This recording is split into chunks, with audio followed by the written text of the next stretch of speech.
الحمد للہ رب العالمین وبہ نستعین والصلاة والسلام علی نبینا محمد وعلی آلہ وصحبہ اجمعین وسلم تسلیما کثیرا اما بعد۔ سب سے پہلے اللہ تبارک و تعالیٰ کا میں شکر ادا کرتا ہوں کہ اللہ تبارک و تعالیٰ نے اس خیر اور بھلائی کی محفل میں شرکت کرنے کا مجھے اور آپ سب کو ہم سب کو موقع عطا فرمایا۔ ہر خیر و بھلائی کا کام اللہ تبارک و تعالیٰ کی توفیق سے ہی مکمل ہوتا ہے۔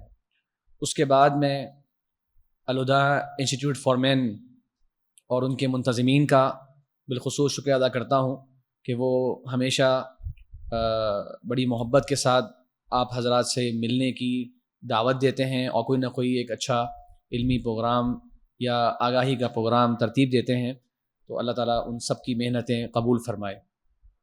اس کے بعد اپنی گفتگو کے آغاز میں بس ایک حدیث یاد دہانی کے طور پہ آپ حضرات کے پیش کرنا چاہتا ہوں، اور آپ سب نے بار بار سنی ہوگی، لیکن ہم ایک مسجد میں موجود ہیں اور اس حدیث کی مناسبت ہے۔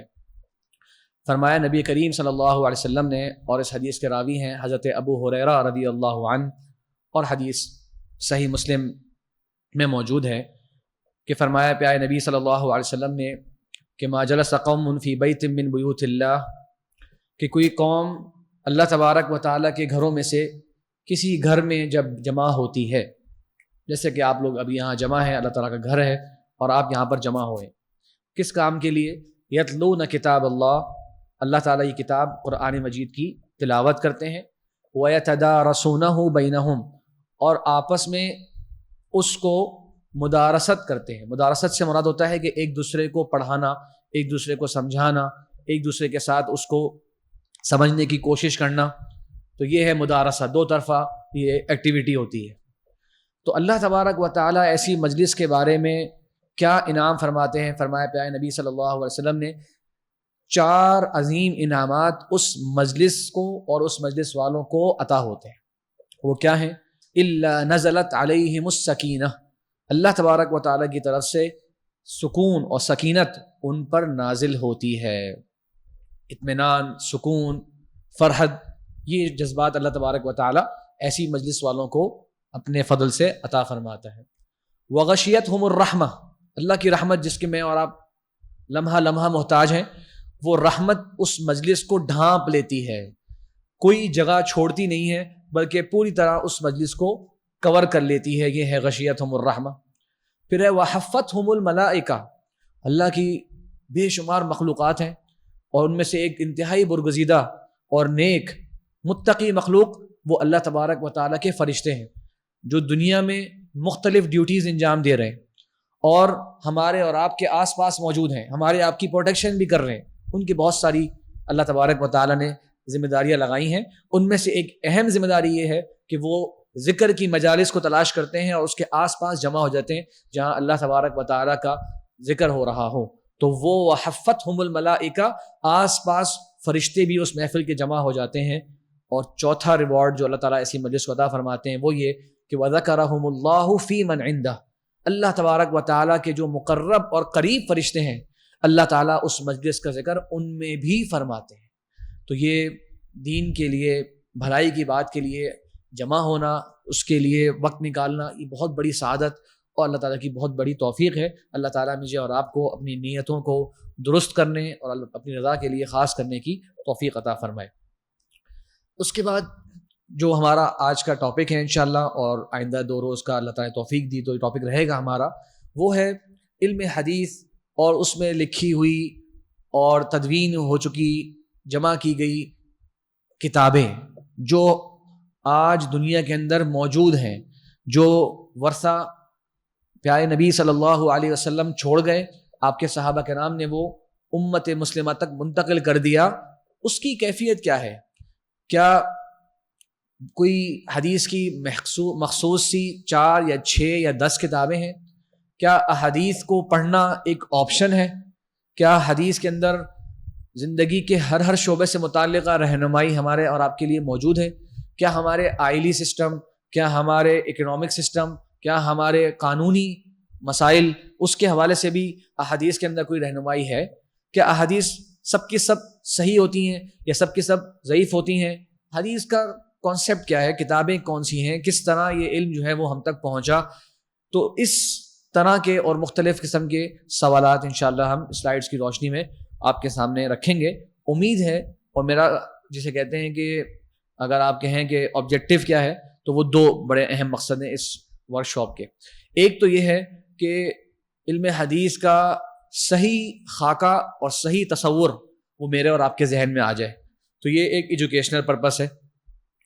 اور دوسرا پرپس جو کہ خود بخود انشاءاللہ حاصل ہو جائے گا جب وہ صحیح خاکہ آپ کے دل میں آئے گا, آپ کے سامنے آئے گا, اور وہ ہے کہ اس علم کی عظمت اور اس کی محبت اور اس کا مقام مرتبہ وہ میرے اور آپ کے دل کے اندر اتر جائے. تو یہ دو مقاصد ہیں. پہلے اس کی حقیقت واضح کر دینا, اور یہ اتنی کھلی حقیقت ہے اور اس میں اتنی گہرائی ہے کہ جب وہ حقیقت واضح ہو جائے گی تو انشاءاللہ العزیز اگلا مقصد بھی فوراً ساتھ میں حاصل ہو جائے گا.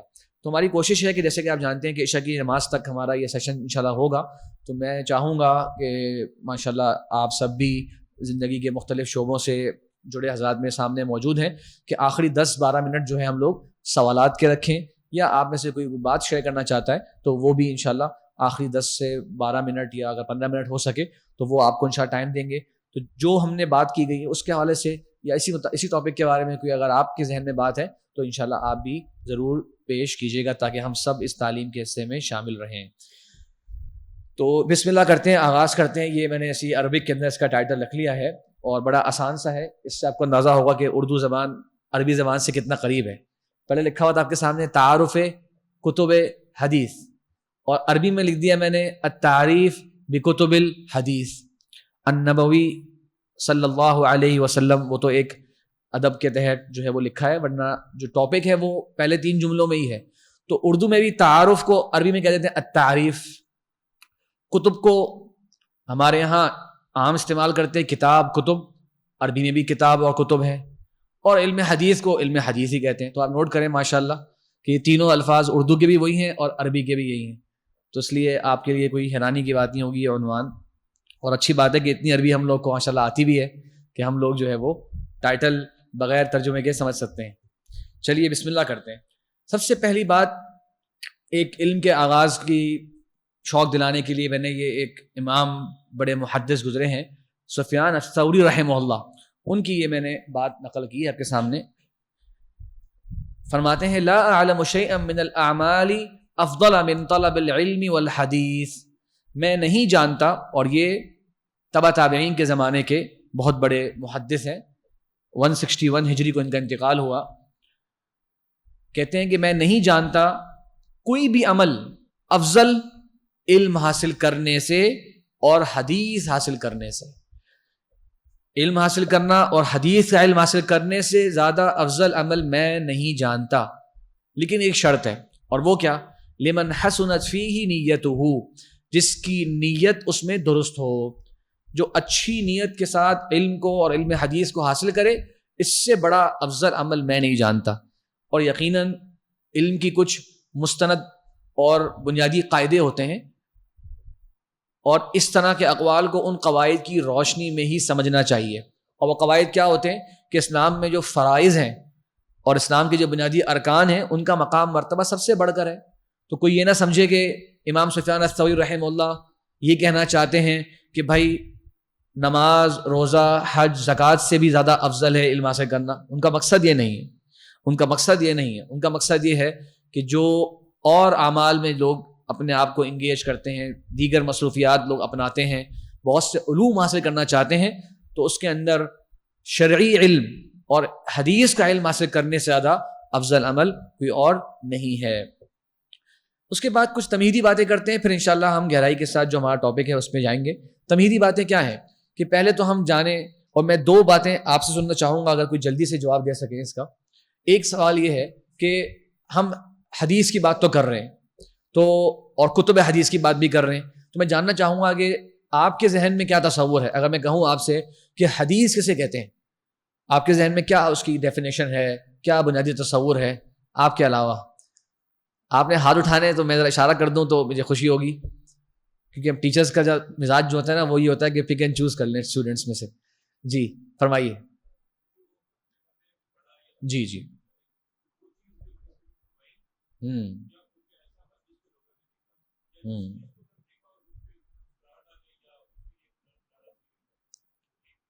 اس کے لیے آپ نے عدم ناراضگی کا اظہار کیا. ویری گڈ، جزاک اللہ. ہمارے محترم بھائی نے، انہوں نے، انکل نے 3 باتیں جو ہیں بتائی ہیں. ایک کہ اللہ کے رسول صلی اللہ علیہ وسلم جو بات کہی، اور ایک جو آپ صلی اللہ علیہ وسلم نے کر کے دکھائی، اور ایک وہ چیز جو آپ کے سامنے ہوئی اور آپ نے اس کے اوپر رضامندی کا اظہار کیا، یا آپ مسکرائے، یا آپ اس پہ آپ نے جسے کہتے ہیں اس کو ہونے دیا. چلیں، اور کسی کے ذہن میں کوئی اور ڈیفینیشن ہے حدیث کی، یا یہ سب حدیثیں ہیں، یا اس میں سے کوئی چیز حدیث نہیں ہے، ہم سمجھ بیٹھے ہیں اس کو حدیث؟ وہاں سے کوئی، پیچھے سے کوئی ہاتھ؟ چلیں، ہاں آپ بتائیے آپ. جی، جو بات آپ نے کہی.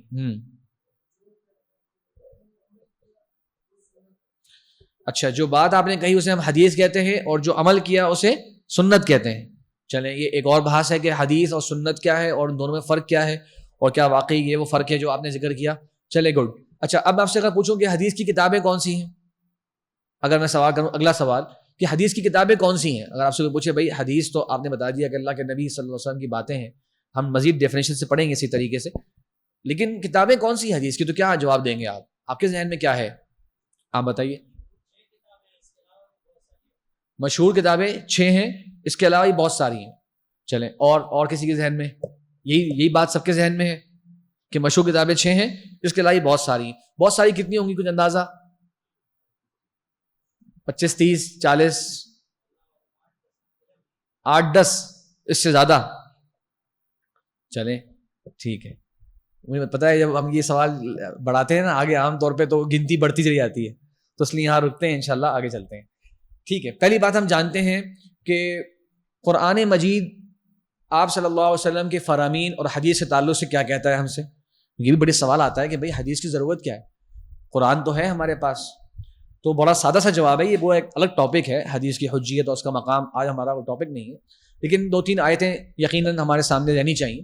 کہ ایک شخص کہتا ہے کہ بھائی میرے حدیث کی ضرورت کیا ہے جب قرآن مجید موجود ہے، اور قرآن کے بارے میں اللہ نے فرما دیا لا ریب فیہ ھدی للمتقین، اس میں کوئی شک ہی نہیں ہے، اور متقین کے لیے اس میں ہدایت ہے. تو جب وہ موجود ہے تو مجھے کسی اور کی کیا ضرورت ہے؟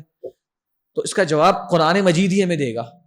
آپ کہہ رہے ہیں کہ ہمیں قرآن کی ضرورت ہے، اور جو قرآن میں ہے وہ ہمارے لیے کافی ہے، تو قرآن ہی آپ کو متوجہ کر رہا ہے، آپ کو متوجہ کر رہا ہے، آپ کو بھیج رہا ہے آپ صلی اللہ علیہ وسلم کی زندگی اور آپ کے فرامین کی طرف. تو اگر آپ واقعی قرآن کی عظمت اور قرآن کی بات کر رہے ہیں اور قرآن کی تعلیمات کو اپنانے کے لیے تیار ہیں، تو پھر آپ ان آیات کو اپنائیے اور بتائیے کہ کیسے اس میں عمل ہوگا. فرمایا اللہ تبارک و تعالیٰ نے وَأَنزَلْنَا إِلَيْكَ الذِّكْرَ لِتُبَيِّنَ لِلنَّاسِ مَا نُزِّلَ إِلَيْهِمْ. فرمایا اللہ تعالیٰ نے کہ ہم نے اس ذکر کو آپ کی طرف نازل کیا تاکہ جو لوگوں کو سکھایا گیا جا رہا ہے، جو لوگوں پر نازل کیا گیا ہے، آپ اسے کھول کھول کر بیان کر دیں. لِتُبَيِّنَ، بیان کرنا. تو عربی زبان کے اندر بیان کرنا اور ان تک پہنچا دینا دونوں میں فرق ہے. تو بیان کے اندر جو ہے وہ وضاحت ہوتی ہے، شیء بین کہتے ہیں عربی زبان کے اندر، کہ بالکل واضح چیز. تو اللہ تعالیٰ فرما رہے ہیں کہ ہم نے یہ ذکر آپ پر اس لیے اتارا تاکہ آپ اس پیغام کو لوگوں کو کھول کھول کر بیان کر دیں. تو اس کا مطلب یہ قرآن مجید ایک طرح سے دستور ہے، اور اس کی تشریح درکار ہے. جو سب سے بڑی صاحب قرآن جنہیں اللہ تعالیٰ نے چنا، اپنے سب سے افضل ترین نبی اور محبوب صلی اللہ علیہ وسلم، انہیں ہی یہ عظیم منصب دیا گیا کہ وہ جب افضل ہیں، ان کا مقام مرتبہ ہے، تو وہ ہی حقدار ہیں سب سے زیادہ کہ اس قرآن کے پیغام کو آگے امت تک پہنچائیں. تو اس آیت کے اندر نبی کریم صلی اللہ علیہ وسلم کی ڈیوٹی باقاعدہ بیان کی گئی کہ اس قرآن کے پیغام کو کھول کے آپ نے وضاحت کرنی ہے. خیر، اشارے ہی کروں گا وقتی قلت کی وجہ سے. دوسری یہ آیت آپ سب کے ذہن میں ہے اور بہت مشہور آیت ہے، اور ہم اس کو قرآن مجید کی حفاظت کے لیے استعمال بھی کرتے ہیں یا بیان کرتے ہیں. فرمایا اللہ تعالیٰ نے اِنَّا نَحْنُ نَزَّلْنَا الذِّكْرَ وَإِنَّا لَهُ لَحَافِظُونَ، بے شک ہم نے ہی اس ذکر کو نازل کیا ہے اور ہم ہی اس کی حفاظت کرنے والے ہیں. اب بات سمجھیے غور سے، یہاں پہ قرآن مجید کی حفاظت کی بات ہو رہی ہے. قرآن مجید کی حفاظت کہ یہ اس میں کچھ چینجز نہیں آنے والی، اس میں کچھ رد بدل نہیں آنے والا، اس نے ہمیشہ کے لیے محفوظ رہنا ہے قیامت تک کے لیے. یہ ہم سب کا عقیدہ ہے، ایمان ہے، ایسا ہی ہے. ٹھیک ہے، کیا مقصد ہے اس کا؟ کیوں قرآن مجید قیامت تک کے لیے محفوظ رہے گا؟ اگر میں آپ سے پوچھوں، سوال سمجھ میں واضح ہے؟ فرمائیے کیوں محفوظ رہے گا؟ اس سے کیا حاصل ہوگا قرآن مجید قیامت تک محفوظ ہونے کے لیے؟ وہ لوگوں کی طرح تو ویری گڈ، تاکہ لوگ اس سے گائیڈنس حاصل کر سکیں اور قیامت تک کے لیے کسی اور نبی کی ضرورت نہ رہے. آخری نبی آ چکے ہیں، آخری کتاب آ چکی ہے.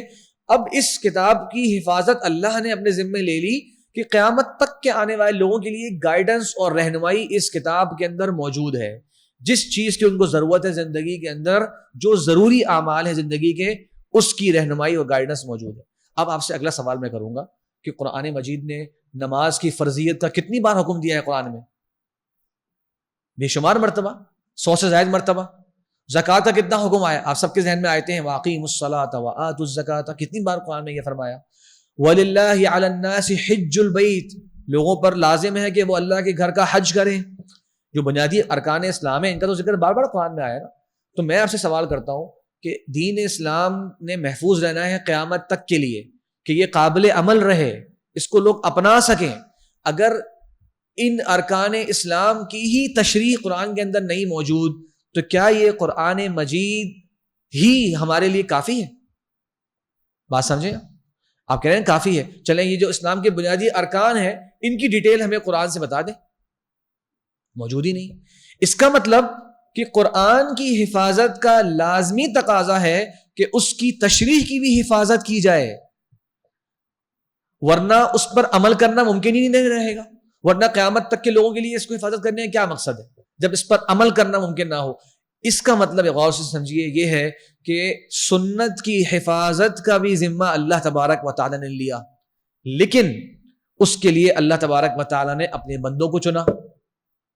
اس کی وسعت دیکھتے ہوئے، اس کی گہرائی دیکھتے ہوئے، تنوع دیکھتے ہوئے اس کے لیے اللہ تعالیٰ نے ایسے بندے پیدا فرما دی جو اس کی حفاظت کا کام کریں گے. اور قرآن مجید اس کی آغاز اور اختتام واضح ہے، اللہ کلام ہے، اتنا ہی ہے ٹوٹل، کوئی اس میں اضافہ کوئی کمی نہیں ہے. اس کی حفاظت اللہ تبارک و تعالیٰ نے ڈائریکٹ اپنے ذمے لی. بات سمجھ میں آ رہی ہے؟ ورنہ تو آپ کہیں کہ قرآن مجید کی حفاظت بھی، قرآن مجید محفوظ ہے. ارے بھائی جب اس میں ہم عمل نہیں کر سکتے قیامت تک کے لیے، پھر ہم اس کی حفاظت کرنے کا کیا فائدہ حاصل ہوگا؟ اس کا مطلب اس پر عمل کرنے کا بھی جو سورس ہے اس کو بھی محفوظ رہنا چاہیے قیامت تک کے لیے، تبھی تو یہ سچا دین اور حق کا دین بنے گا. فی الحال یہ ٹاپکس مزید کھول سکتے ہیں لیکن میں مزید اس پہ بہت زیادہ بات نہیں کروں گا آج. چلیں آخری آیت فرمایا اللہ تعالیٰ نے، یہ نوٹ کیجئے، هو الذی بعث فی الامیین رسولا منہم. وہی اللہ تبارک و تعالیٰ ہے جس نے لکھنے اور پڑھنے والے لوگ جو نہیں تھے. امی کا لفظ عربی زبان کے اندر تمام ڈکشنریز کے اندر ہوتا ہے من لا یقرأ ولا یکتب، جو لکھتا نہیں ہے اور پڑھتا نہیں ہے. لیکن یاد رکھیے گا اس کا مطلب یہ نہیں ہے کہ وہ ان پڑھ ہے. ان پڑھ ترجمہ اس کے اندر ایسے لکھا جاتا ہے، لیکن ہمارے ہاں اردو کے اندر ان پڑھ کا ورڈ آپ جانتے ہیں استعمال اکثر کسی کو کم تر ثابت کرنے کے لیے کرتے ہیں نا، کہ فلاں شخص ان پڑھ ہے، مطلب کہ الٹریٹ ہے، بالکل اس کی کوئی سوچ و فکر کی اہمیت نہیں ہوتی ہمارے ہاں. تو یاد رکھیے گا کہ آپ صلی اللہ علیہ وسلم کی یہ جو صفت جب آئی اور صحابہ کرام اور جو اس وقت کا مجموعی ماحول تھا ان کی یہ صفت آئی، تو مراد یہ نہیں ہے کہ وہ سوچ فکر والے لوگ نہیں تھے. نہیں، سوچ و فکر کی ایک سورس جو کہ لکھنا اور پڑھنا ہوتا ہے یہ وہاں پہ کامن نہیں تھی اس زمانے میں. بلادری کی روایت ہے کہ کہتے ہیں کہ آپ صلی اللہ علیہ وسلم زمانے میں پورے مکہ میں صرف 16 لوگ تھے جو لکھتے تھے اور پڑھتے تھے. تو اس وقت کا ٹرینڈ یہ تھا نہیں. اس وقت علم حاصل کرنے کی جو سورس ہوتی تھی وہ سینہ بسینہ ہوتی تھی. لوگ باتیں یاد کرتے تھے، لوگ اشعار یاد کرتے تھے، اور بڑی بڑی حکمت کی اور بڑی بڑی خیر کی اور کام کی باتیں یاد کرتے تھے، اور بڑے ڈھنگ والے لوگ ہوا کرتے تھے، بڑے سمجھداری والے کام کرنے والے لوگ ہوا کرتے تھے. میں آپ کو خالی چھوٹی سی مثال دوں گا، وہ ہمارا ٹاپک نہیں، خالی اشارہ کروں گا آپ کے لیے. حضرت اسامہ بن زید رضی اللہ عنہ، یہ حضرت زید بن حارثہ کے بیٹے ہیں. 18 سال کے تھے، آپ صلی اللہ علیہ وسلم نے انہیں ایک لشکر کا کمانڈر بنایا تھا. 18 سال. آج ہمارا 18 سال کا لڑکا کیا کر رہا ہے سوچیں تو کس کس چیز میں ان کی مہارت ہوگی. صرف تلوار چلانے کے لیے تو لشکر کا کمانڈر نہیں بنتا انسان، کس کس طرح کی ان کے اندر معاملہ فہمی ہوگی.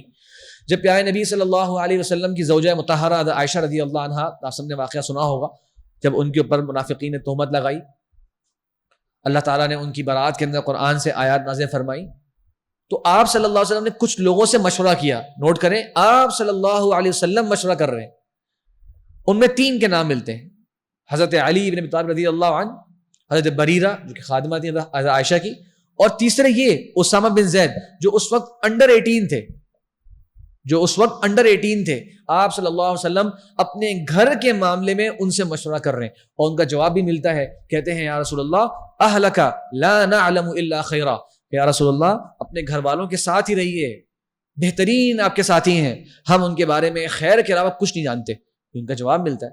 تو بتانا میں چاہ رہا تھا کہ اس وقت کی کم ایج اور کم عمر کے باوجود اور کم وسائل کے باوجود جو سمجھ اور فراست اور ذہانت جو ان کی تھی، اس کا آج کے زمانے میں تصور کرنا ہی مشکل ہے. چلے تو فرمایا اللہ تعالیٰ نے کہ اللہ تعالیٰ نے ان لوگوں میں رسول بھیجا جو انہی میں سے تھا. اب نوٹ کیجئے رسول کی ڈیوٹیز یہاں بیان ہو رہی ہیں. کیا کیا چیزیں ہیں؟ یتلو علیہم آیاتہ، اللہ کی آیات کو پڑھ کر سناتے ہیں. یہ ہو گیا ایک کام قرآن مجید بتانا. اب آگے نوٹ کیجئے، وَيُزَكِّيهِمْ، اور ان کا تزکیہ کرتے ہیں، انہیں پاک کرتے ہیں. تزکیہ نفس یعنی دلوں کی بیماریوں سے نکلنا اور اپنے دل کے اندر اچھی صفات کو اتارنا، اور جو دل کی مثال کے طور پہ کینہ، بغض، عداوت، نفرت، یہ سب چیزیں جو ہوتی ہیں اس سے اپنے آپ کو پاک کرنا. دیکھیے یہ نبی کریم صلی اللہ علیہ وسلم کی ڈیوٹی ہے. اور اس کے بعد وَيُعَلِّمُهُمُ الْكِتَابَ. اچھا، ایک ہے تلاوت کتاب اور ایک ہے تعلیم کتاب. کیا فرق ہوا؟ دیکھیے ہم قرآن سے بات کر رہے ہیں. ابھی پہلے آگے یتلو علیہم آیاتی، آیتیں پڑھ کے سناتے تھے بھائی نبی کریم صلی اللہ علیہ وسلم. چلیں وہ تو ہمیں مل گیا قرآن مجید پورا کا پورا، جیسے آپ نے پڑھا نماز میں تلاوت کرتے تھے آپ صلی اللہ علیہ وسلم. اور اس سے ایک لائٹر نوٹ کے طور پہ ایک بات میرے ذہن میں آئی، تو تلاوت بھی بڑی وہ عظیم ہوا کرتی تھی. بھائی میں نے مغرب کی نماز پڑھائی ہے، ہم ظاہر چھوٹی چھوٹی صورتیں پڑھتے ہیں. جامع ترمذی کے اندر حدیث ہے کہ آپ صلی اللہ علیہ وسلم نے مغرب کی نماز پڑھائی اور سورۃ الاعراف کی تلاوت پڑھائی، پوری سورۃ الاعراف کی تلاوت کی. یہ ایک سپارہ اور پاؤ سپارہ ہے، ایسا ہی ہے ایگزیکٹ. یعنی کہ تقریباً 40 منٹ کی تلاوت کرنی پڑے گی آج اگر ہم تراویح کے انداز میں پڑھیں گے. تو میں سوچتا ہوں کہ کیسے آپ صلی اللہ علیہ وسلم کی تلاوت ہوا کرتی تھی، جس کو صحابہ کرام یاد کرتے تھے، سنتے تھے، اور کیسا ان کا ایمان بڑھتا تھا اس سے.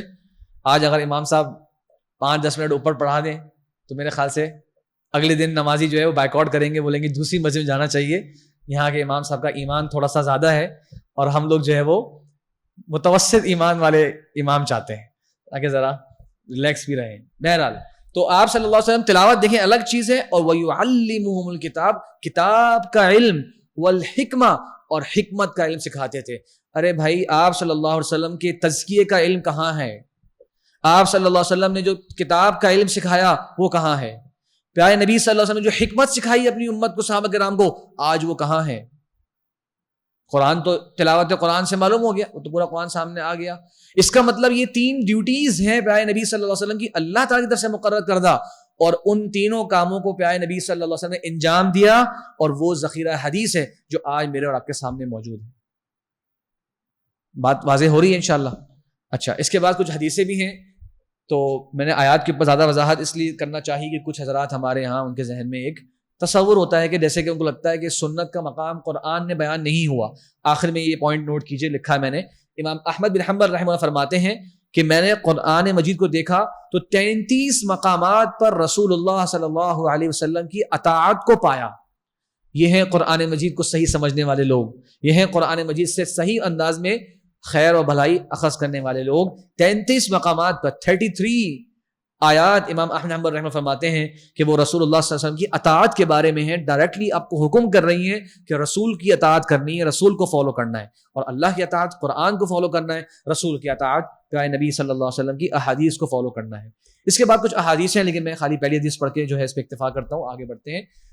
فرمایا نبی کریم صلی اللہ علیہ وسلم نے خبردار، آگاہ کر دیا، آپ نے وارن کیا کہ مجھے کتاب اور اس کے ساتھ اس کی مثل دی گئی ہے. مجھے کتاب بھی دی گئی ہے قرآن مجید، اور اس جیسی ایک اور چیز بھی دی گئی ہے. خبردار، قریب ہے کہ ایک پیٹ بھر کر کھانا کھانے والا شخص جو ہے تمہارے سامنے پلنگ پر بیٹھا ہوا ہوگا اور یہ کہے گا کہ جو قرآن مجید میں ہے اس کو لازم پکڑو, جو اس میں حلال ملے اسے حلال جانو, جو اس میں حرام ہے اسے حرام جانو, یعنی تمہارے لیے یہ کافی ہے.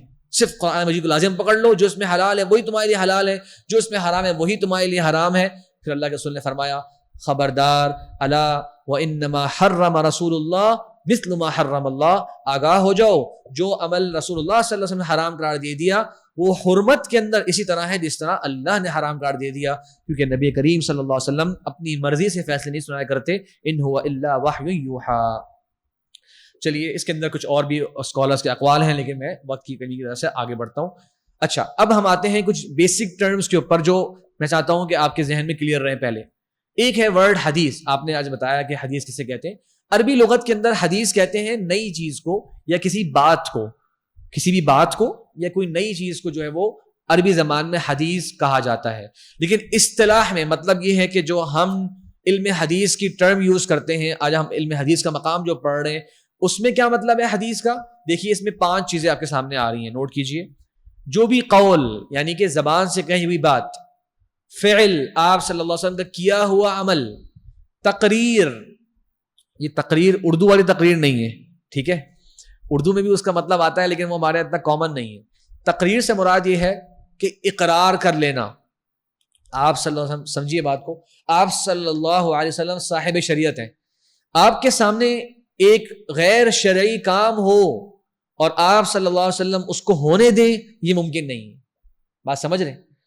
تو آپ کے سامنے اگر ایک صحابی ایک کام کر رہے ہیں اور آپ صلی اللہ علیہ وسلم اس کو دیکھ لیتے ہیں, آپ کے وہ علم میں آ جاتا ہے, اس کے باوجود آپ اس پر انکار نہیں فرماتے, تو گویا آپ صلی اللہ علیہ وسلم نے اس پر اقرار کیا, اس کام کو ہونے دیا. اسے کہتے ہیں تقریر, یہ بھی حدیث ہے. یا خلقی اور خلقی وصف. خلق کہتے ہیں اخلاق کی جمع ہے.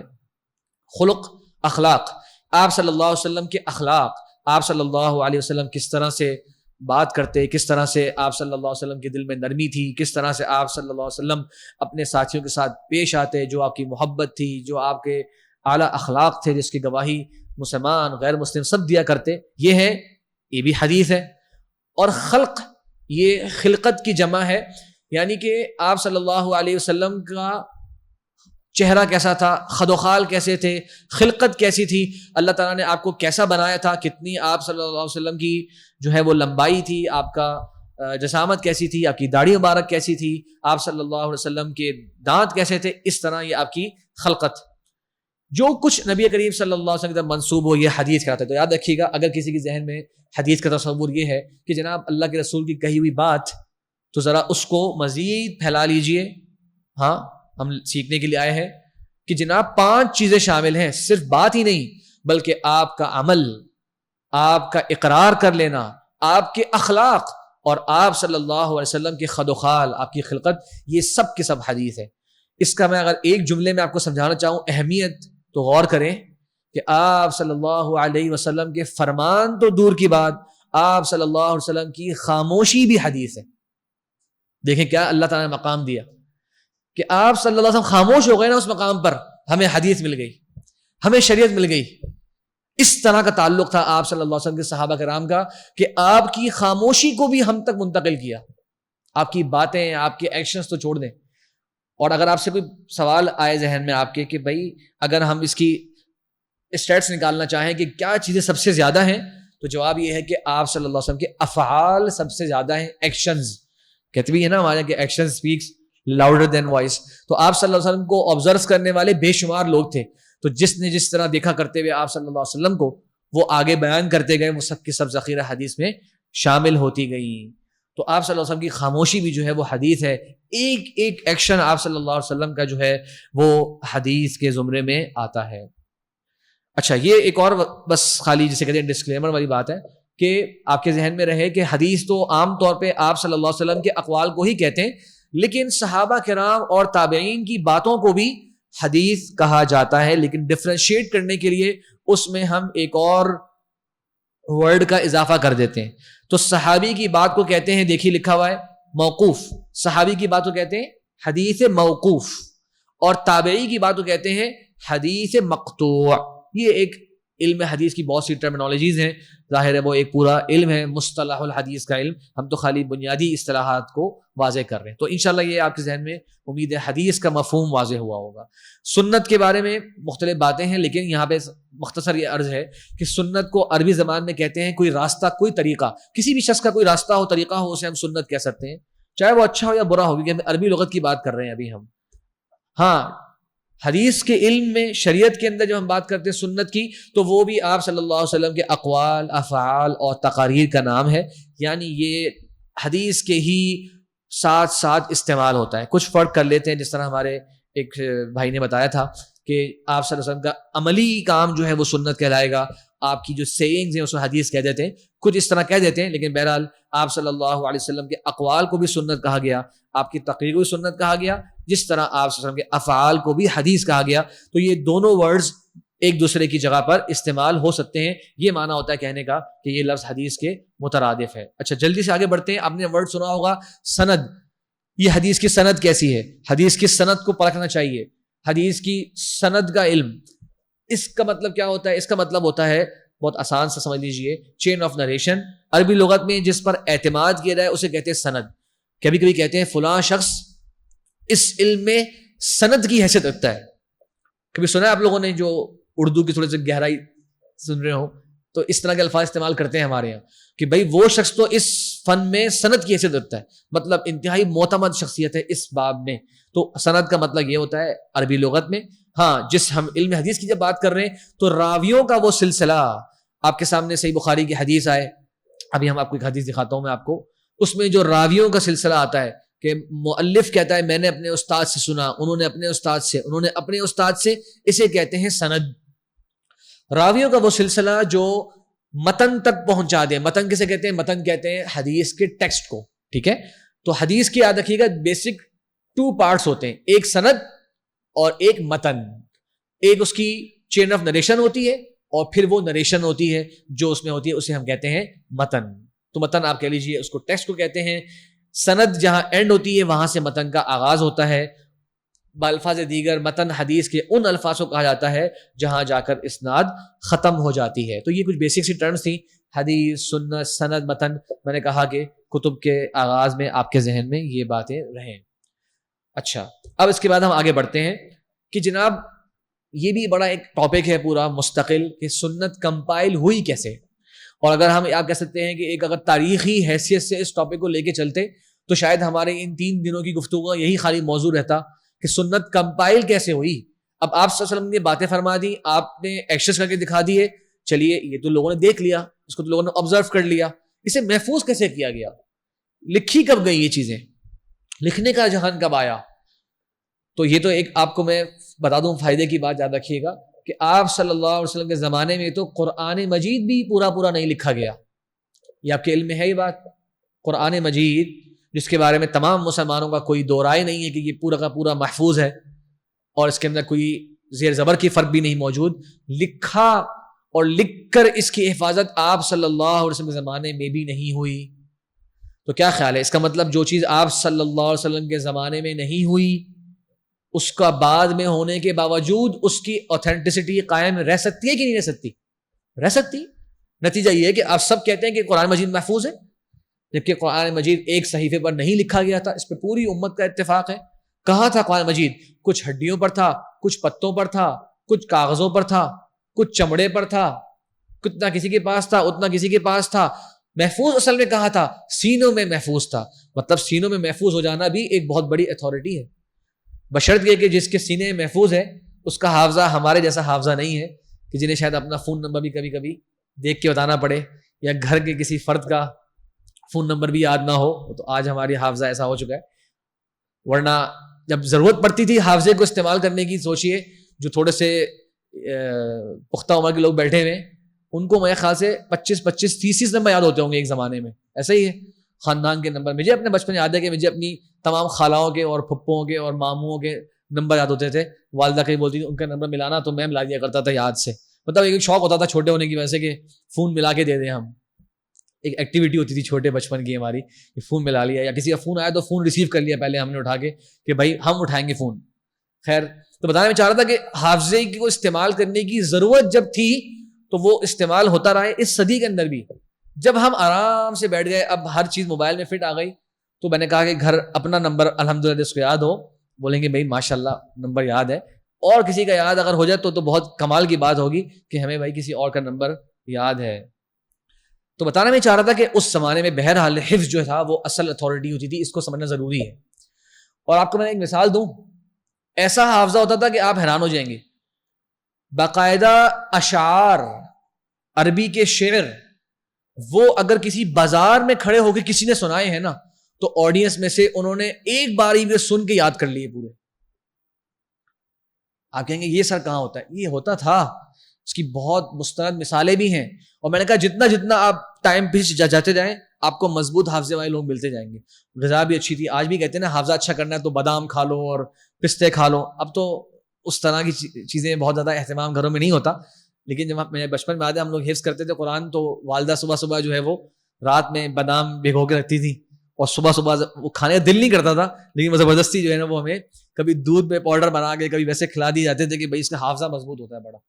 تو اس زمانے میں تو لوگوں کی عام غذائی بڑی اچھی غذائیں ہوا کرتی تھی جس کی وجہ سے حافظہ بھی, صحت بھی, مطلب جتنے بھی اعصاب ہیں غذا ان پر اثر انداز ہوتی ہے نا. تو سمجھ لیجئے کہ یہ سب ایک نیچرل چیز بھی تھی کہ وہ یاد کر لیا کرتے تھے. اور میں بتایا آپ کو کہ اس طرح سے اس وقت کے لوگ حاضر دماغ اور ذہین ہوا کرتے تھے. اور بہت سی روایت میں آتا ہے کہ ایک شخص اپنے قبیلے کی تعریف کرتا تھا بازار میں کھڑے ہو کے. یہ اس زمانے کا ایک ٹرینڈ تھا کہ اپنے قبیلے کے فضائل بتاؤ, میرا قبیلہ یہ ہے, میرا قبیلہ وہ ہے. تو لوگ جو ہے وہ سنتے تھے, آڈینس بیٹھی ہوئی ہے کہ جناب ابھی یہ مثال کے طور پہ بنو بکر یا بنو کلب یا بنو خزاعہ وغیرہ وغیرہ قبیلے کا شخص ہے, اپنے قبیلے کے فضائل سنا رہا. وہ سنتے تھے فرسٹ ہینڈ سب کچھ. پھر آڈینس میں سے ہی اس کے اترنے کے بعد اگلا بندہ کھڑا ہوتا تھا, وہ ان سب باتوں کا جواب دیتا تھا کہ یہ جو اس نے اپنی تعریف بیان کری ہے اس کا جواب یہ ہے. اور یہ باتوں میں جواب نہیں, اشعار کے اندر. اور یہ پوری ڈیبیٹس جو ہے نا اشعار کی, یہ عربی ادب کی کتابوں میں محفوظ بھی ہیں. عربی ادب, عربی لغت کی کتابیں ہیں بہت پرانی لکھی ہوئی, پہلی صدی میں دوسری صدی کے اندر لکھی ہوئی کتابیں ہیں. اس میں لکھے ہوئے ہیں کہ کس طرح سے فلاں قبیلے نے کیا کہا, اگلے نے کیا جواب دیا. اس طرح کی ان کی حاضر دماغی ہوا کرتی تھی. بہرحال تو بتانا میں چاہ رہا تھا کہ ایک تو یہ بڑا تفصیلی موضوع ہے کہ سنت کی تدوین کا آغاز کیسے ہوا, لیکن ہم چونکہ کتب حدیث سے بات کر رہے ہیں آج تو ہم ڈائریکٹ حدیث کے لکھنے تک پہنچ جاتے ہیں. ٹھیک ہے, ابھی ہم حفظ کی بات نہیں کر رہے, ہم لکھنے کی بات جا رہے ہیں. تو میں آپ کو بتاتا ہوں کہ جی صحابہ کرام کے باقاعدہ صحیفے ہوا کرتے تھے. صحابہ کرام آپ صلی اللہ علیہ وسلم کی احادیث کو لکھا کرتے تھے. ابوبکر صدیق رضی اللہ عنہ کا ایک صحیفہ, اس میں کس کے اوپر کتنا صدقہ یعنی کتنی زکوٰۃ فرض ہے, کتنے جانور ہوں تو کتنی زکوٰۃ ہے, غلے پہ کتنی زکوٰۃ ہے, مویشیوں پہ کتنی زکوٰۃ ہے, اس کی ڈیٹیل تھی. یہ حدیث صحیح بخاری کے اندر موجود ہے جس کے اندر ابوبکر صدیق رضی اللہ عنہ نے پوری کتاب لکھی جس کے اندر پورے صدقے کے احکام و مسائل انہوں نے درج کیے. مانا کہ ابوبکر صدیق رضی اللہ عنہ تو پہلے خلیفہ ہیں, تو اس وقت سے حدیث کو لکھنے کا کسی نہ کسی سطح پر اہتمام شروع ہو گیا تھا. بات سمجھیے. اچھا, اصل میں اس سب کو ایک کلیریفیکیشن دے دوں کہ یہ سب بتانے کا مقصد کیا ہے, ایک بہت بڑی مسکنسیپشن کا جواب ہے. ابھی ہم کتب حدیث کی اقسام پر نہیں آئے, ایک بہت بڑی مسکنسیپشن کا جواب دوں گا میں اگلی 2-3 سلائیڈز میں. اور وہ کیا, جو شاید آپ لوگوں نے بہت بار سنی ہوگی کہ جناب حدیثیں تو لکھی گئی ہیں 200 سال بعد, حدیثیں تو لکھی گئی ہیں جناب 300 سال بعد. اور کچھ زیادہ ذہین بیٹھے ہوتے ہیں تو بتاتے ہیں آپ کو پتا ہے کہ امام بخاری رحمہ اللہ کس سال پیدا ہوئے؟ میں بتاتا ہوں آپ کو, 194 ہجری میں پیدا ہوئے. آپ صلی اللہ علیہ وسلم کی ہجرت کے 200 سال بعد تو پیدا ہوئے, اور ان کا انتقال ہوا ہے جناب 256 ہجری کے اندر. اور سب سے پہلی کتاب مسلمان کہتے ہیں جناب وہ کتب ستہ ہیں جنہیں ہم کہتے ہیں صحاح ستہ. وہ جناب سب سے پہلی جو کتاب ہے نا آج مسلمان وہ اوتھینٹک ترین کتاب وہ صحیح بخاری ہے, وہ لکھی گئی ہے جناب 3ری صدی کے اندر. ارے بھائی 200 صدی کے اندر کیا کچھ ایڈ ہو جاتا ہے, کیا کچھ نئی باتیں آ گئیں. کسے کیا پتا کہ 200 سال پہلے کیا ہو رہا تھا. امام بخاری کو جو سمجھ میں آیا انہوں نے لکھ دیا. آپ لوگ بیٹھتے ہیں مختلف مجلسوں کے اندر, مختلف محفلوں کے اندر, کیا یہ باتیں ہمارے یہاں عام نہیں ہیں؟ خاص کر بہت سارے پڑھے لکھے لوگوں کے سرکلز کے اندر یہ باتیں عام ہیں. یعنی دنیاوی حوالے سے پڑھے لکھے لوگ جنہیں آج کے زمانے میں ہم انٹلیکچوئلز جو ہے اپنا سمجھتے ہیں, ان کے یہاں بھی یہ اس طرح کی باتیں بڑی عام ہیں. اور لگتا ہے کہ وہ بہت زبردست قسم کی آپ کو اس وقت ایک معلومات دے رہے ہیں جس کے بارے میں آپ کو پتا کچھ نہیں تھا. لیکن یہ باتیں فیکچولی انکریکٹ باتیں ہیں. کسی بھی سطح پر یہ بات ثابت ہی نہیں ہے جو وہ کہہ رہے ہیں. بس یہ توہمات ہیں جنہیں ہم لوگوں نے صحیح علم حاصل نہ ہونے کی وجہ سے اس کا اپنا حصہ بنا لیا. اور بعض مرتبہ میں کہتا ہوں، اور اپنے کچھ قریبی دوست جو دین کے کام میں انوالو ہوتے ہیں، جیسے ہم لوگ کچھ پڑھاتے ہیں، درس دیتے ہیں، جمعے پڑھاتے ہیں، میں اپنے دوستوں میں کبھی کبھی یہ بات کرتا ہوں، اور آپ لوگ بھی اس کو شاید سمجھیں گے کہ ہمیں ضرورت ہے کہ ہم اپنی گفتگو کے اندر کچھ اسپیسیفک ٹاپکس کو لے کر آئیں. عام گفتگو کے اندر اسلام کی جو تعلیمات ہیں اور ان کی جو گہرائی ہے، یعنی ایجوکیشن، لوگوں کو اس کی ضرورت ہے. خالی یاد دہانی اور واعظ و نصیحت ہی خالی لوگوں کی ضرورت نہیں ہے. لوگ صحیح انداز سے علم حاصل کریں گے، صحیح چیزوں کا تصور ذہن میں بیٹھے گا، پھر اس کے بارے میں اس کی عظمت بھی دل میں ان کی آئے گی. تو یہ ہمارے یہاں جسے کہتے ہیں ایک آج کے زمانے کی عام محفلوں کی بھی ضرورت ہے کہ ہم باقاعدہ لوگوں کو ایجوکیٹ کریں ان چیزوں کے بارے میں جو حقائق ہیں. چلیے، حضرت علی بن ابی طالب رضی اللہ عنہ کے پاس ایک صحیفہ تھا، اس کا ذکر صحیح بخاری صحیح مسلم میں ہے. اور کچھ لوگ جس طرح آج بھی باتیں کرتے ہیں کہ ان کے پاس کچھ خاص علم تھے، اس زمانے میں بھی کچھ لوگ جو ہے ایسی باتیں کیا کرتے تھے کہ آپ کے پاس جو صحیفہ ہے جس میں آپ نے احادیث لکھ رکھی ہیں، لگتا ہے اس میں کوئی بہت خاص کی باتیں ہیں. تو حضرت علی رضی اللہ عنہ نے بڑی وضاحت سے بتا دیا کہ جناب جو ہمارے پاس صحیفہ موجود ہے جس میں حدیثیں لکھی ہوئی ہیں، وہ آپ صلی اللہ علیہ وسلم سے میں نے وہ احادیث سنی، اس کے اندر دیت کے بعض مسائل ہیں، اس کے اندر دیت کے بعض مسائل ہیں. تو یہ باتیں ہیں جو ہیں وہ اس میں لکھی ہوئی ہیں. اور اونٹ کی کتنی عمر ہوتی ہے اگر دیت دینی ہو، ان کی کتنی جو ہے وہ تعداد ہوگی، وغیرہ وغیرہ. یہ باتیں کوئی یونیک سی باتیں نہیں ہیں، لیکن پوائنٹ کیا ہے ہمارا کہ وہ بھی احادیث کو لکھا کرتے تھے جس طرح سے باقی صحابہ کرام بھی لکھا کرتے تھے. عبداللہ بن عمر بن عاص رضی اللہ عنہ، یہ نام نوٹ کریے گا سب سے زیادہ. عبداللہ بن عمر بن عاص رضی اللہ عنہ کی بہت ساری احادیث ہیں. یہ دونوں صحابی ہیں، صحابی کے بیٹے ہیں. ان کے پاس ایک کتاب تھی، اس کا نام تھا الصحیفہ الصادقہ، سچا صحیفہ. ہاں، الصحیفہ الصادقہ، سچا صحیفہ. ان کی بڑی خوشی ہوا کرتی تھی جب کوئی حدیث یہ اس سے بیان کرتے، کہتے کہ یہ صحیفہ وہ ہے جو میں نے پیارے نبی صلی اللہ علیہ وسلم سے خود سن کے لکھا جب میرے اور آپ کے درمیان کوئی شخص موجود نہیں تھا.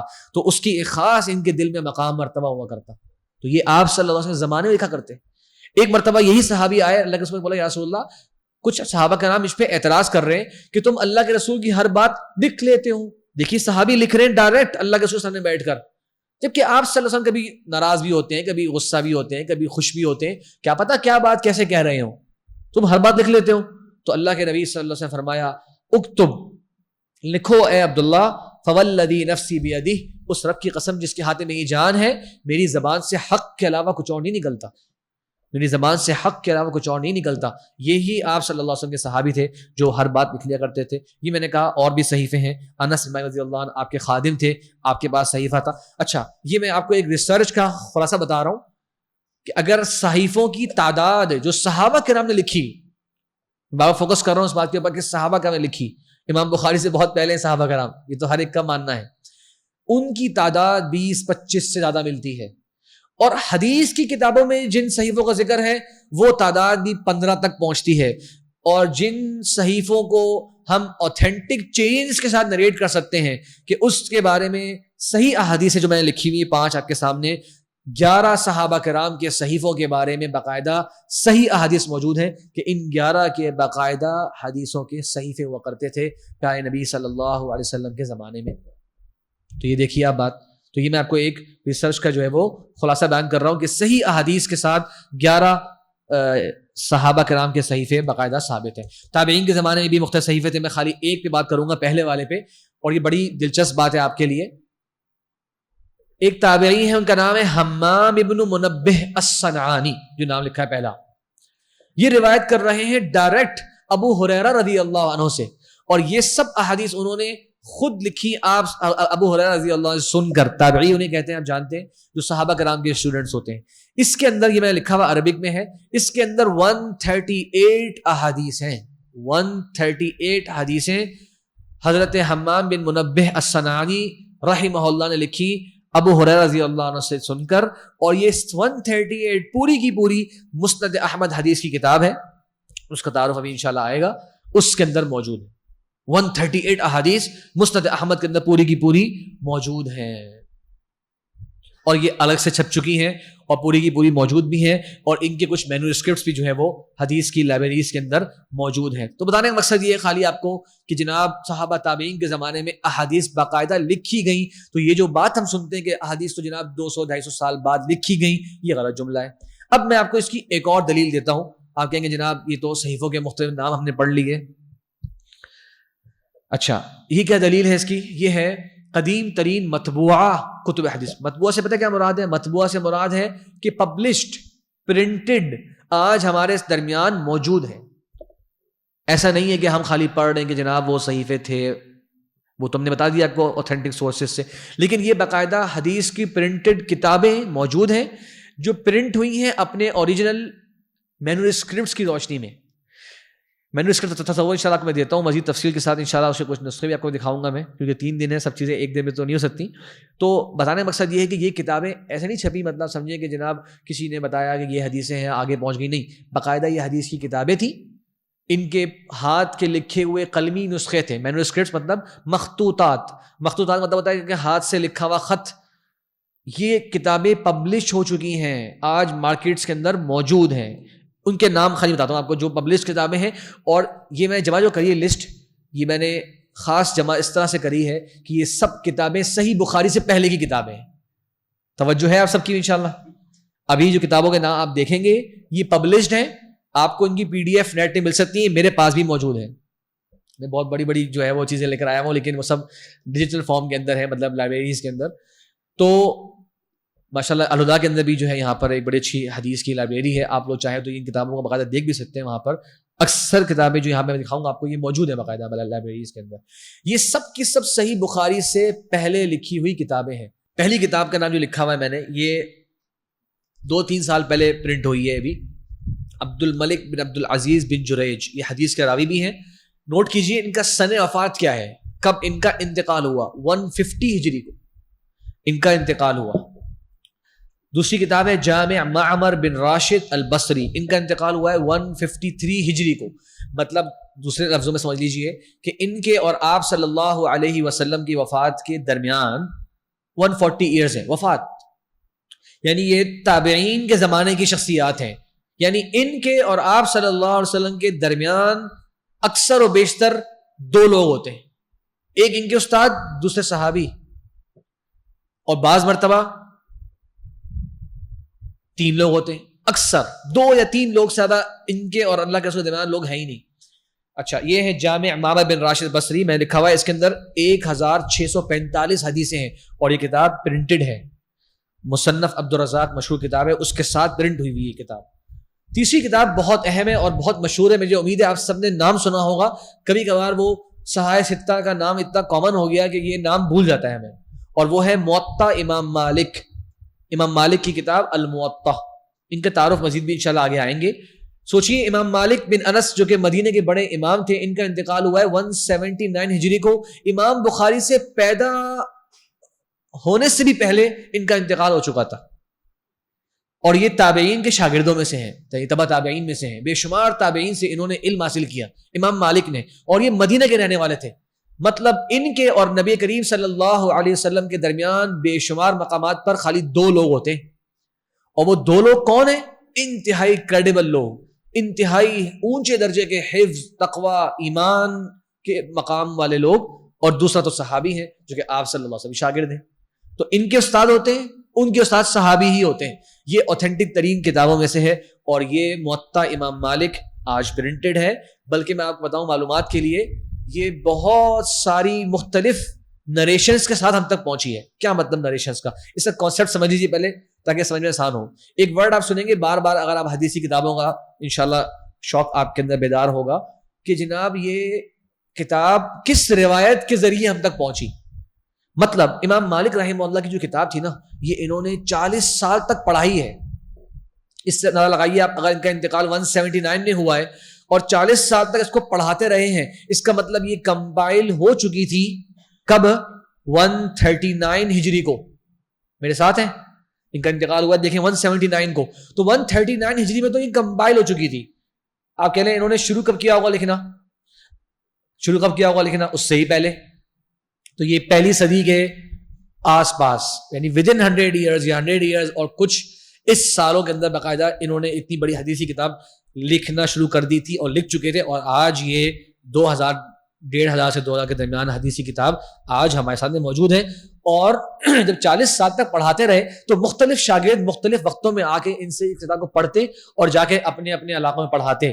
تو ان کے بہت سارے شاگردوں نے اس کتاب کو امام مالک سے نریٹ کیا، اسے کہتے ہیں روایت.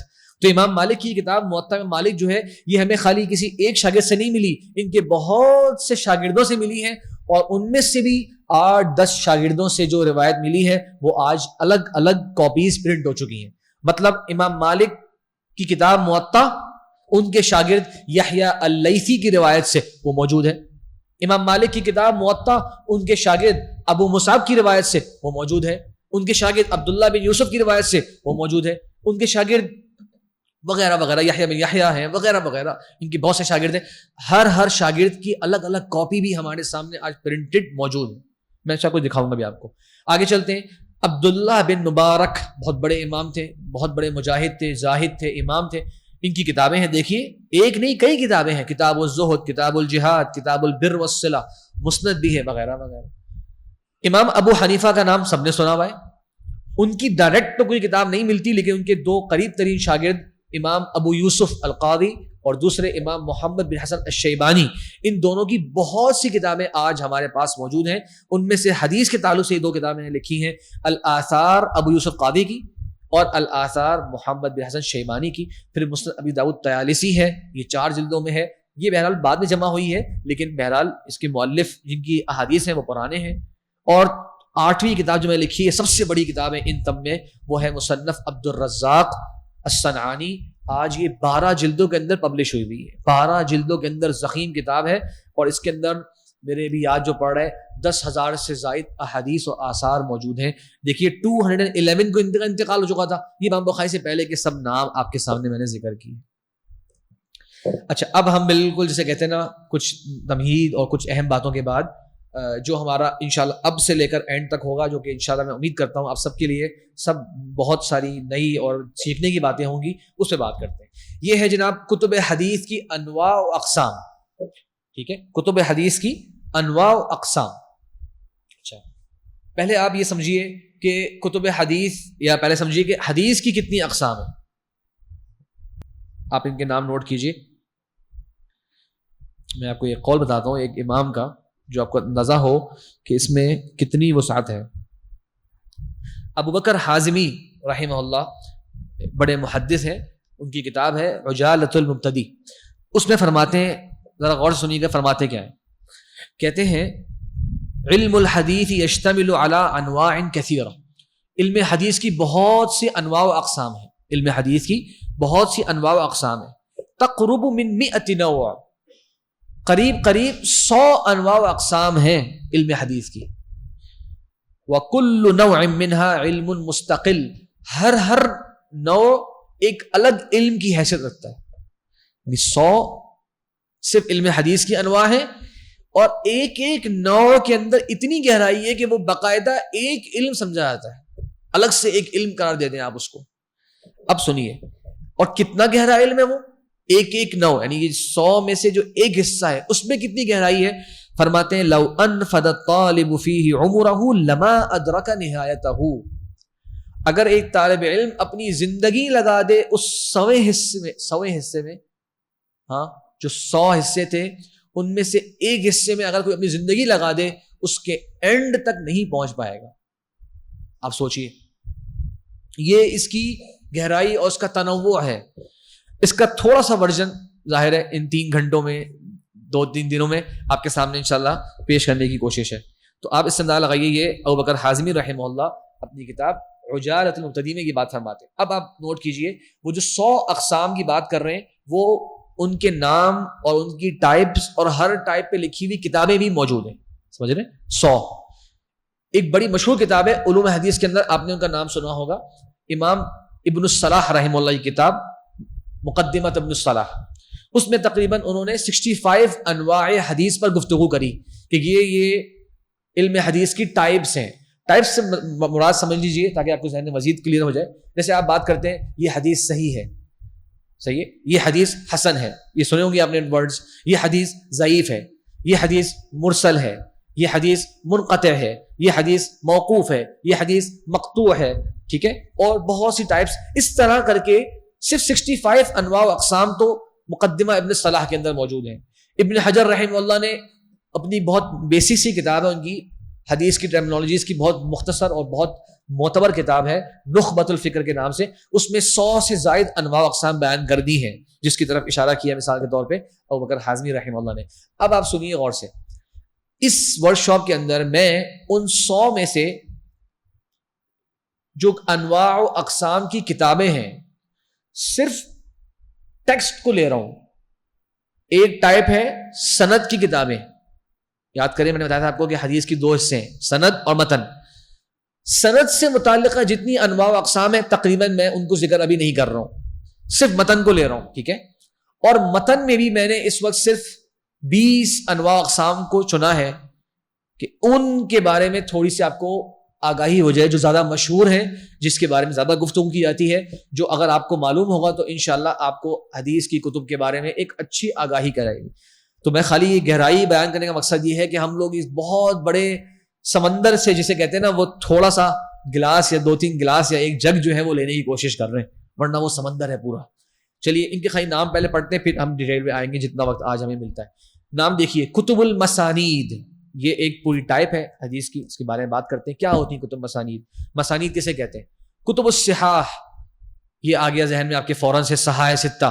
ہاں تو میں آپ کو بتاتا ہوں معلومات کے لیے کہ زیادہ ایکوریٹ ورڈ یہ ہے کہ آپ کہا کریں کتب ستہ, نہ کہ کہا کریں صحاح ستہ. یعنی حدیث کی بہت زیادہ چیزیں ہمیں معلوم نہیں ہوتی, اور کچھ جو چیزیں معلوم ہیں اس میں بھی ایک غلطی ہے کہ ہم لوگ صحاح ستہ کا ورڈ بہت کامن بولتے ہیں.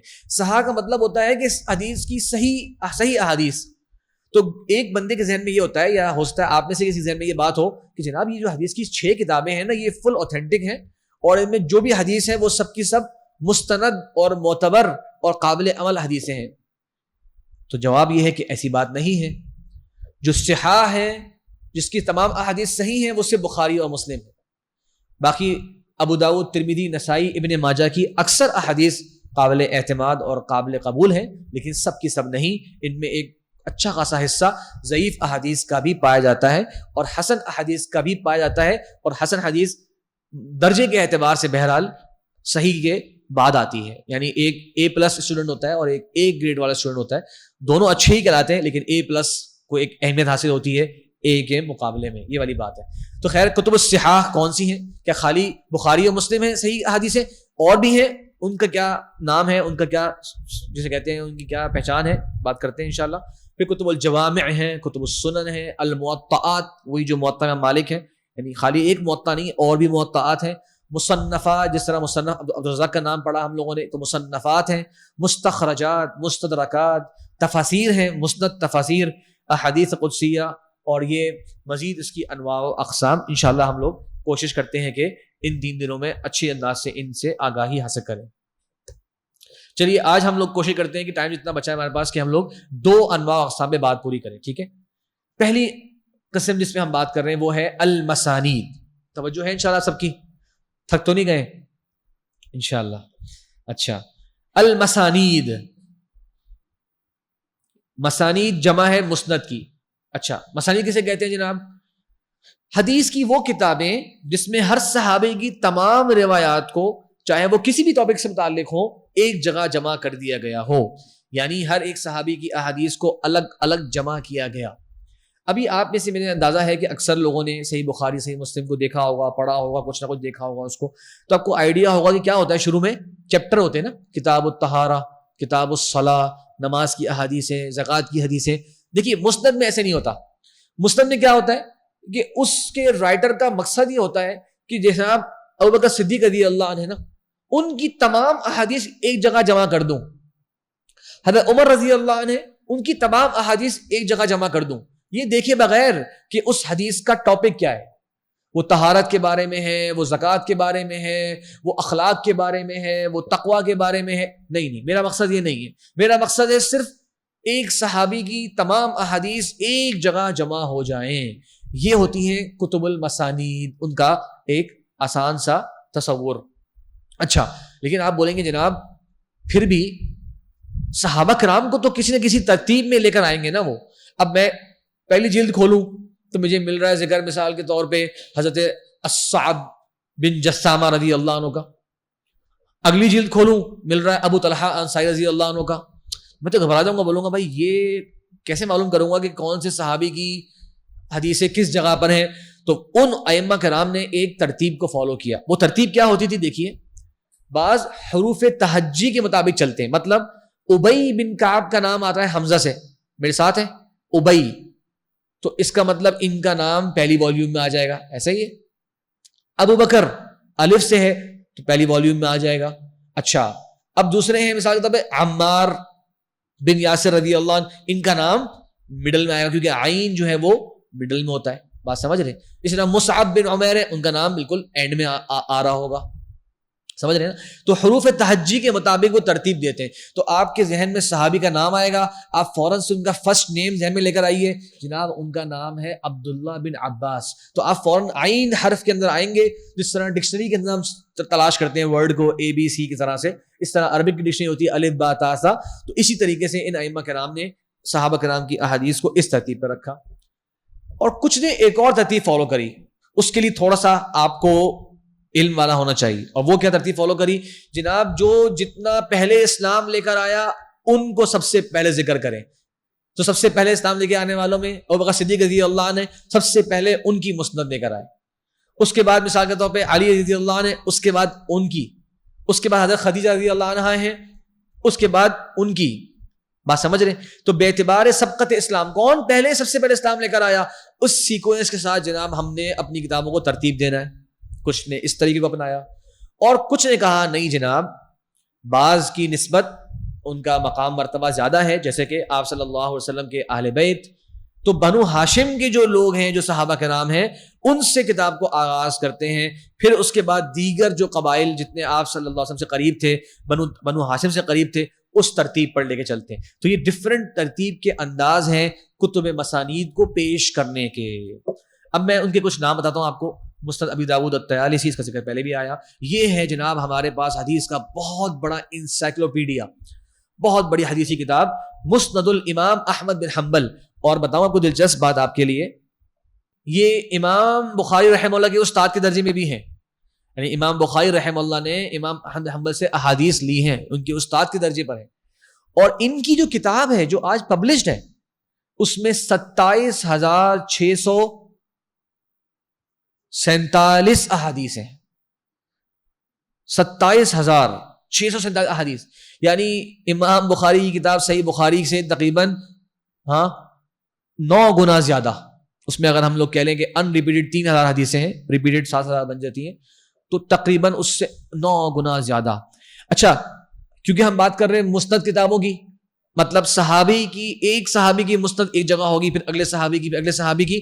تو ٹوٹل 904 صحابہ کرام کی مسانید موجود ہیں مسند احمد میں. یعنی کہ 904 صحابہ کرام کی مختلف احادیث ہمارے پاس ہیں.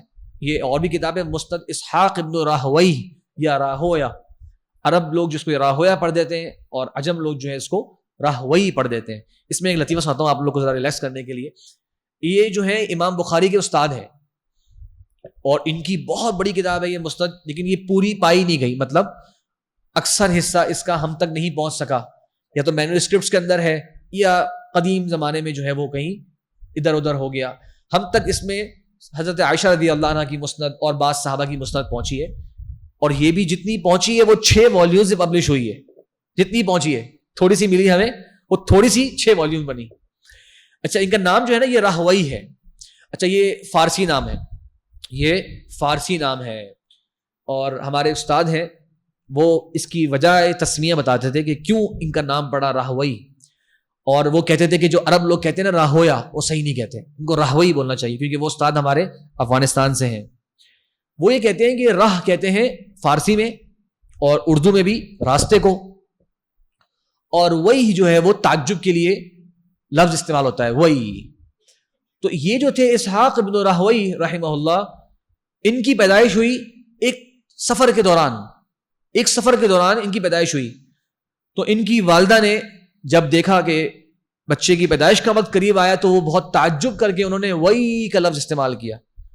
اور ہمارے استاد بتا رہے تھے کہ افغانستان کی خواتین آج بھی اس لفظ کو استعمال کرتی ہیں, وہی تعجب کے لیے, حیران, جیسے ہم بولتے ہیں نا کچھ کہتے ہیں او ہو, ارے, یا اس طرح کے الفاظ جیسے ہم استعمال کرتے ہیں, تو انہوں نے کہا آج بھی استعمال کرتے ہیں. تو ان کی والدہ نے ان کا جو ہے وہ یہ نام یہ لفظ استعمال کیا, تو یہ لقب ان کا ٹائٹل نیم پڑ گیا کہ راہوئی, کہ جن کے راستے میں پیدا ہونے کی وجہ سے تعجب میں پڑی ان کی والدہ, تو اس وجہ سے جو ہے وہ ان کا نام اس طرح سے پڑ گیا. بہرحال یہ امام بخاری کے استاد تھے اور بڑا ان کا مقام مرتبہ ہے, بلکہ بعض روایات کے مطابق ان کے اشارے پر ہی امام بخاری رحمہ اللہ نے صحیح بخاری لکھی. ایک دن یہ بیٹھے ہوئے تھے, اپنے اسٹوڈنٹ کے سامنے بیٹھے ہوئے تھے, حدیثیں پڑھتے تھے, پڑھاتے تھے, کہتے ہیں تم میں سے کوئی یہ کام کیوں نہیں کرتا, جائے اور صرف آپ صلی اللہ علیہ وسلم کی صحیح احادیث جمع کرے. پہلے کمپائل کرتے تھے, صحیح, حسن, ضعیف, سند کے ساتھ ہیں, ہر طرح کی احادیث جمع کر رہے ہیں. وہ ایسا کرے کہ ایسی کتاب لکھے میں صرف آپ صلی اللہ علیہ وسلم کی احادیث ہی ہوں اور مستند احادیث ہی ہوں, اور اس کے اندر دیگر اقوال یا دیگر باتیں نہ ہوں. تو امام بخاری کہتے ہیں میرے دل میں یہ خیال آیا کہ میں یہ کام کرتا ہوں, اور اس وجہ سے جا کے انہوں نے اس کام کرنا چاہا. خیر یہ کتاب موجود ہے اور یہ مستند بزار ہے, یہ آج 18 والیومز کے اندر پبلش ہے. مستند ابی اعلیٰ ہے, اس کی بھی 16-17 والیومز ہیں. اچھا میں آپ کو تھوڑا سا چاہتا ہوں کہ ایک جھلک ذرا کتابوں کی بھی دکھاؤں, اور انشاءاللہ یہ ہم طریقہ رکھیں گے اپنا, تاکہ آپ لوگ ذرا جاگتے بھی رہیں اور توجہ بھی زیادہ رہے انشاءاللہ. اچھا چلیے میں آپ کو دکھاتا ہوں. یہ ہیں جناب وہ 52 والیومز, اور ماشاءاللہ میں آپ کو بتاؤں, یہ قابل فخر بات بتاتا ہوں آپ کو میں, کہ عرب ورلڈ کے اندر علم حدیث کی بڑی خدمت ہو رہی ہے, بڑی خدمت ہو رہی ہے. یہ تو خالی ڈیجیٹل وے کے اندر PDF فارمیٹ کے اوپر حدیث کی بے شمار کتابیں ملتی ہیں ہمیں, لیکن ان تمام کتابوں کو پبلش کرنے کے اندر بھی عجم کے مقابلے میں عرب نے بہت زیادہ کام کیا ہے. جبکہ ہم کہتے تو ہیں کہ جناب یہ کتب ستہ کے جو لوگ تھے یہ اجمی تھے, اور ہم بھی اجمی ہیں, اور ہمارے یہ فضائل میں سے ہے, تو یہ تو بڑی چلتی ہے بات چیت. لیکن بہرحال اللہ تعالیٰ نے ان کو وسائل دیے تو وہ اس کا ایک اچھا استعمال بھی کرتے ہیں اس چیز کے اندر. اب یہ دیکھیے, یہ آپ کے سامنے کتاب جو میں نے کھولی ہے, یہ ہے مسند احمد کی پہلی والیوم. ٹھیک ہے, امام احمد بن حنبل رحمہ اللہ نے خلفائے راشدین کی ترتیب سے اپنی کتاب کا آغاز کیا. تو پہلے 4 خلفائے راشدین کی ترتیب ہے, اس کے بعد اس کو کنٹینیو کر کے 10 مبشرہ بالجنہ, جو 10 صحابہ کو اللہ کے رسول نے جنت کی بشارت دی دنیا میں ایک ساتھ ایک ہی موقع پر, ان 6 کو کمپلیٹ کیا, یعنی 4 خلفاء اس کے بعد 6. ٹھیک ہے, اس طرح سے امام احمد بن حنبل. اب دیکھیے, یہ دیکھیے آپ, تو یہ ہاں یہ اس کے کیا ہوتے ہیں, یہ ہر کتاب کے آغاز میں جو بھی حدیثی کتاب آپ اس کا ایک اچھا پرنٹڈ نسخہ دیکھیں گے تو آپ کو یہ ملے گا اس کے آغاز میں. یہ کیا ہے جناب, یہ دیکھیے, یہ ہوتے ہیں مینوسکرپٹس. اس کو دیکھ کے ہی آپ کو پریشانی ہو جائے گی, تو سوچیں اس کو پڑھ کے کتاب کا صحیح ترین ٹیکسٹ ایکسٹریکٹ کرنا یہ ایک کام ہوتا ہے. یعنی آپ حیران ہو رہے ہیں, آج سے 100 سال پہلے جب تک پرنٹ نہیں ہوتی تھی کتابیں اسی فارم میں ہوتی تھی جناب. آج سے 100 سال پہلے والے لوگ جو ہیں وہ کتابوں کو ایسے ہی پڑھتے تھے, اسی طرح ملتی تھی. اور کچھ آج مخطوطات, میں بتاؤں آپ کو, ہمارے یہاں افسوس کے ساتھ کبھی کبھی کسی چیز کی ناقدری کس طرح ہوتی ہے. کچھ مخطوطات جو ہے وہ ہمارے ایک استاد بتا رہے تھے کہ انہیں پشاور کے اندر ایک بازار کے اندر جو کتابیں بیچتے ہیں نا ٹھیلے کے اوپر, وہاں کچھ مخطوطات مل گئے, ہاتھ کے لکھی ہوئی قلمی نسخے. ایک بندے نے دیکھا ہوا گھر میں پڑی ہوئی, ارے بھائی یہ کون پڑھے گا, ہم پرنٹڈ کتابیں پڑھنا مشکل ہے, یہ کون پڑھے گا, آنکھیں خراب ہو جائیں گی, جا کے دے دو بھائی ردی والے کو. تو وہ کہہ رہے ہیں میں نے پتہ نہیں بہت سستے داموں پہ جو ہے وہ اس طرح کے مخطوطات خرید لیے. ہاں اس طرح کی جگہوں پہ یہ ہوتے ہیں قلمی نسخے, ان کی بڑی قیمت ہوتی ہے, خاص کر اگر یہ پرانے لکھے ہوئے ہوں. تو دیکھیے یہ مسند احمد اس طرح سے آغاز میں انہوں نے بتایا کہ ہم نے ان مینوسکرپٹس کے اوپر اعتماد کرتے ہوئے اس ٹیکسٹ کو جناب اس سے ایکسٹریکٹ کیا ہے. چلیے اب آتے ہیں, میں تھوڑا دکھا دوں آپ کو کس طرح ترتیب ہوتی ہے اس کی. دیکھیے مسند ابی بکر الصدیق رضی اللہ عنہ. ٹھیک ہے, یہ اس نسخے کی سند ہے, مطلب جو مینوسکرپٹ لکھنے والے ہیں وہ اپنے سے لے کر امام احمد بن حنبل رحمہ اللہ تک سند بیان کر رہے ہیں پہلے. اب دیکھیے آپ سند اور متن کو دیکھیے. چلے, حدثنا ابو عبد الرحمن عبداللہ بن احمد حنبل, یہ امام احمد کے بیٹے ہیں. حدثنی ابی, میرے والد صاحب نے مجھے روایت کری, من کتابہ, یہ ان کی اپنی کتاب ہے جس سے میں روایت کر رہا ہوں. کیا کہتے ہیں, اب یہاں سے شروع ہوتا ٹیکسٹ جو امام احمد حنبل نے لکھا تھا. حدثنا عبداللہ بن نمیر, میرے استاد عبداللہ بن نمیر نے بتایا. اخبرنا اسماعیل یعنی ابن ابی خالد, ان کے استاد اسماعیل ابن ابی خالد نے بتایا. عن قیس, یہ تابعی ہیں, انہوں نے بتایا ان کو, ابن ابی حازم ان کا نام ہے. فرماتے ہیں قام ابو بکر رضی اللہ عنہ فحمد اللہ واثنى علیہ، ابو بکر رضی اللہ عنہ کھڑے ہوئے، اللہ کا حمد و ثنا بیان کری اور پھر کہا کہ تم یہ آیت پڑھتے ہو یا ایھا الذین آمنوا علیکم انفسکم لا یضرکم من ضل اذا اهتدیتم، اور ہم آپ صلی اللہ علیہ وسلم کو کہا کر سنتے تھے، وہ کہتے تھے کہ جب لوگ منکر کو دیکھیں گے اور اس کو تبدیل نہیں کریں گے، قریب ہے کہ اللہ تبارک و تعالی ان کو پکڑ میں نہ لے لے۔ دیکھیے اس طرح سے اگلی حدیث دیکھ رہے ہیں، اب ایک حدیث اس ٹاپک پر آئے گی، اگلی حدیث اس طرح سے ابو بکر صدیق رضی اللہ عنہ کی وہ احادیث جو امام احمد بن حنبل رحمہ اللہ کو اپنے اساتذہ سے انہوں نے ڈائریکٹ سنی، ہر حدیث کے آغاز میں کہتے ہیں یہ سند ہے علی بن عیاش، وہ عطاف۔ اچھا شارٹ سا ایک نوٹ میں دے دوں آپ کو، یہ تمام جو حدیث کے راوی ہیں ان کی زندگی کے پورے احوال پر مشتمل کتابیں، پورا علم رجال کا ایک الگ ذخیرہ حدیث ہے جو میرے ان تینوں دنوں میں ذکر اس کا آئے گا ہی نہیں، وہ تو ایک الگ ہی پورا ٹاپک ہے سند کا، اور ان راویوں کے جو خالی نام نہیں ہے، یہ پوری ہستیاں، ان کی پوری زندگیوں کے احوال جو ہیں وہ ہمارے پاس موجود ہیں، ان کو چیک کیے بغیر حدیث پر حکم نہیں لگتا۔